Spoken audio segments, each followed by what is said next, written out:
Welcome to జనం మాట. నేను మీ చంద్ర. రాజకీయాల్లో శాశ్వత మిత్రులు శాశ్వత శత్రువులు ఉండరంటారు. ఈ నేపథ్యంలోనే రాజకీయాలు రసవత్తరంగా కొనసాగుతున్నాయి. ఎందుకు రసవత్తరంగా కొనసాగుతున్నాయంటే ముఖ్యంగా ఏపీ రాజకీయాల విషయానికి వస్తే 2024 ఎన్నికలు దగ్గర పడుతున్న తరుణంలో పట్టుమని 50 రోజులు కూడా లేని సమయంలో ఇక్కడ ఇటువైపు ఉన్న నాయకులు అటువైపు ఉన్న నాయకులు ఇటువైపు వస్తున్నారు. ఇందులో భాగంగా వైఎస్ఆర్సీపీ ఈ పార్టీని ఇంతకు ముందు అంటే ఒక నెల 2 నెలల ముందు వదిలిన వాళ్ళు ఇప్పుడు మళ్ళీ వైఎస్ఆర్సీపీలోకి వచ్చిన దాఖలాలు ఉన్నాయి. ఎగ్జాంపుల్ మంగళగిరి ఎమ్మెల్యే ఆళ్ల రామకృష్ణారెడ్డి గారు మళ్ళీ తిరిగి వైఎస్ఆర్సీపీ గుడికి చేరుకున్నారు. సొంత గుడికి చేరుకోవడంతోనే కాకుండా వైఎస్ఆర్సీపీతోనే ఖచ్చితంగా పేదలకు మంచి జరుగుతుంది, ఖచ్చితంగా పేదలకు మంచి జరగాలంటే సీఎం జగన్మోహన్ రెడ్డి గారు ఉండాలి, సీఎం జగన్మోహన్ రెడ్డి గారు ఏ పని అప్పచెప్పినా కూడా ఖచ్చితంగా చేస్తానని చెప్పి ఆళ్ల రామకృష్ణారెడ్డి గారు చెప్పారు. దీనికి తోడు ఖచ్చితంగా 2014, 2019 ఎన్నికల్లో ముఖ్యంగా 2019 ఎన్నికల్లో ఒక ఓసీ అభ్యర్థి చేతిలో మంగళగిరి ఎమ్మెల్యే అభ్యర్థిగా పోటీ చేసిన నారా లోకేష్ ఒక ఓసీ అభ్యర్థి చేతిలో ఓడిపోతే 2024 ఎన్నికల్లో ఒక బీసీ అభ్యర్థి చేతిలో ఓడిపోబోతున్నారంటూ ఆళ్ల రామకృష్ణారెడ్డి గారు చెప్పారు. ఈ నేపథ్యంలో వైఎస్ఆర్సీపీ మంచి జోసు మీద ఉంది. ఎందుకంటే ఒకవైపు సిద్ధం సభ్యులతో ముందుకెళ్తుంటే మరోవైపు పోయిన ఎమ్మెల్యే క్యాండిడేట్స్ కావచ్చు, వైసీపీ నాయకులు కావచ్చు తిరిగి సొంత గూటికి వస్తున్నారు. అంతేకాకుండా టీడీపీలో ఎవరైతే అసంతృప్తులు ఉన్నారో వాళ్ళు కూడా వైఎస్ఆర్సీపీలోకి వస్తున్న దాఖలాలు ఉన్నాయి. ఎందుకు వైఎస్ఆర్సీపీలోకి వస్తున్న దాఖలాలు ఉన్నాయంటే టీడీపీ నుంచి పోటీ చేసిన గెలిచే ఉదాంతాలు లేకపోవడంతో ఖచ్చితంగా వైఎస్ఆర్సీపీ వైపు చూస్తున్నారు. దీనికి ఎగ్జాంపుల్ గా మనం ముద్రపోయిన వెంకటరమణ గారు ఖచ్చితంగా నూజివీడు టికెట్ ఆశించారు టీడీపీ నుంచి. అయితే మళ్ళా అటువైపు మరి ఎవరికి టికెట్ కేటాయిస్తున్నారో తెలియదు. ఈ నేపథ్యంలో ఖచ్చితంగా సీఎం జగన్మోహన్ రెడ్డితో కలిసి ఖచ్చితంగా పలు అంశాల గురించి చర్చించారు. వచ్చే ఎన్నికల్లో ఖచ్చితంగా వైఎస్ఆర్సీపీ నుంచి పోటీ చేయాలని ఆయన చెప్పకపోయినా ఖచ్చితంగా సీఎం జగన్మోహన్ రెడ్డి ఆదివారంలో తాడేపల్లి క్యాంప్ ఆఫీసులో జగన్మోహన్ రెడ్డి గారిని కలిశారు. ఖచ్చితంగా జగన్మోహన్ రెడ్డి గారు కలిసి వచ్చే ఎన్నికల్లో గెలిపే లక్ష్యంగా పనిచేయాలని పలు విషయాల గురించి చర్చించినట్లు మనకు తెలుస్తుంది. మరి ఆయన పార్టీలోకి చేరడానికి ఖచ్చితంగా జగన్మోహన్ రెడ్డి గారితో కలిశారు అంటే ఖచ్చితంగా చేరే అవకాశాలు ఉన్నాయి. ఎందుకు చేరే అవకాశాలు ఉన్నాయంటే ఎన్నికల సమయంలో ఖచ్చితంగా ప్రత్యర్థి పార్టీ అభ్యర్థి వైసీపీ అధినేత అయిన జగన్మోహన్ రెడ్డి గారితో కలిశారంటే ఖచ్చితంగా ఆయన వైఎస్ఆర్సీపీలో చేరినట్లే మనం చెప్పుకోవచ్చు. ఇదే విధంగా వసంత కృష్ణ ప్రసాద్ కూడా వైసీపీ నుంచి టీడీపీలోకి వెళ్ళిపోతున్నారు. ఎందుకు వెళ్ళిపోతున్నారంటే వసంత కృష్ణ ప్రసాద్ పనితీరు బాగలేదు, ఖచ్చితంగా వచ్చే ఎన్నికల్లో టికెట్ నిరాకరించారు సీఎం జగన్మోహన్ రెడ్డి గారు. అయితే ఖచ్చితంగా మీకు సముచిత న్యాయ స్థానం కల్పిస్తానని చెప్పి జగన్మోహన్ రెడ్డి గారు చెప్పినప్పటికీ ఆయన పార్టీని వీడే అవకాశాలు కల్పిస్తున్నాయి. ఇదే నేపథ్యంలో దేవినేని ఉమా టీడీపీ అభ్యర్థిగా పోటీ చేయాలని ఆశపడుతున్న తరుణంలో ప్రచారానికి కూడా సిద్ధమైన నేపథ్యంలో ఖచ్చితంగా ఆయన ఎన్నికల ప్రచారాన్ని ఆపేయమని చెప్పి ప్రతిపక్ష నేత చంద్రబాబు నాయుడు గారు హుకుం జారీ చేసినట్లు మనకు తెలుస్తుంది.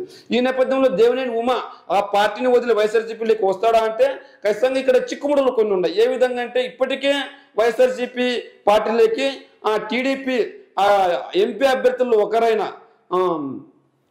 కేసీఆర్ నాని గారు టీడీపీ పార్టీని వీడి వైఎస్ఆర్సీపీలోకి చేరారు. బలమైన వ్యక్తి, కృష్ణా జిల్లా రాజకీయాలను మొత్తం శాసించగలిగే వ్యక్తి. ఈయనకు దేవినేని ఉమాకి కొద్దిగా పడదని కొద్దిగా తాకుంది. ఈ నేపథ్యంలో మరి దేవినేని ఉమాని ఆయన వస్తే ఆహ్వానించే పరిస్థితి లేదా? మరి దేవినేని ఉమా గనక వైఎస్ఆర్సీపీకి వస్తే కృష్ణా జిల్లాలో బలమైన అభ్యర్థులుగా చెప్పుకునే కేసీఆర్ నాని ఒకవైపు ఆల్రెడీ వచ్చేసారు, మరోవైపు దేవినేని ఉమా కూడా వచ్చే పరిస్థితి ఉంది అని చాలా వర్గాలు చెప్తున్నాయి. మరి దేవినేని ఉమా గనక టీడీపీని వదిలి వైఎస్ఆర్సీపీలోకి వస్తే మరి టీడీపీ పరిస్థితి ఏంది? టీడీపీ పరిస్థితి ఇప్పటికీ అతలాకుతలం అయిపోయింది. ఎందుకు?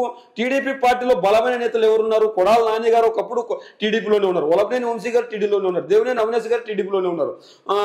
అదేవిధంగా ఎంపీ అయిన మన కేసీఆర్ నాని గారు టీడీపీలోనే ఉన్నారు. ఇలా బలమైన అభ్యర్థులంతా టీడీపీని వీడి అంటే ప్రజాదరణ ఉన్న ఎమ్మెల్యే అభ్యర్థులంతా టీడీపీని వీడి వైఎస్ఆర్సీపీలోకి వచ్చేసారు. ఇప్పుడు దేవినేని ఉమా కనుక వైఎస్ఆర్సీపీలోకి వస్తే దాదాపు 5 మంది ఎమ్మెల్యే క్యాండిడేట్స్ జిల్లా వ్యాప్తంగా ప్రభావం చూపే నాయకులు టీడీపీ నీడు వైసీపీకి వస్తున్నారు.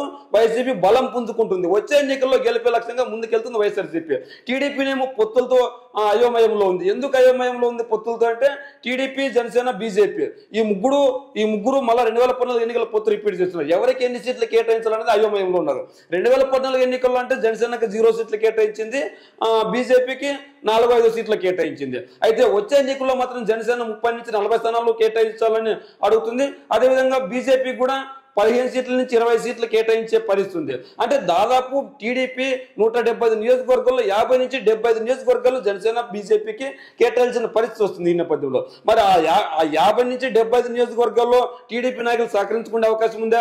మరి పార్టీని నమ్ముకొని పనిచేసిన నాయకుల పరిస్థితి ఏంది? మరి ఈ రోజు టీడీపీలో ఉన్న బలమైన నేతలంతా టీడీపీని వదిలి వైఎస్ఆర్సీపీలోకి రావడానికి ప్రధాన కారణం ఏంటంటే అక్కడ సముచిత న్యాయం కల్పించలేదు. అందులో భాగంగానే కొడాల నాని కావచ్చు, గన్నవరం ఎమ్మెల్యే వల్లభనేని వంశీ కావచ్చు, లేదంటే దేవినేని అవినాశి కావచ్చు, లేదంటే విజయవాడ ఎంపీ కేశినేని నాని కావచ్చు, లేదంటే ఇప్పుడు దేవినేని ఉమా పరిస్థితి కూడా అలాగే తయారైంది. ఎందుకు అలాగే తయారైంది? ఆయన పార్టీ కోసం కష్టపడి పని చేశాడు, ఓడిపోయినప్పటికీ ప్రజల్లోనే తిరుగుతూ ఉన్నాడు. ప్రజల్లో తిరుగుతున్న వ్యక్తికి సీట్ ఇవ్వకుండా ఏరే అభ్యర్థికి సీట్ ఇవ్వడం ఎంతవరకు కరెక్ట్ అని చెప్పి ఆయన మనస్తాపానికి గురైనట్టు మనకు తెలుస్తుంది. మరి వచ్చే ఎన్నికల్లో కనుక దేవినేని ఉమా కనుక వైఎస్ఆర్సీపీలకు వస్తే ఖచ్చితంగా కృష్ణా జిల్లా క్లీన్ చిప్ చేసే అవకాశాలు పుష్కలంగా ఉన్నాయి.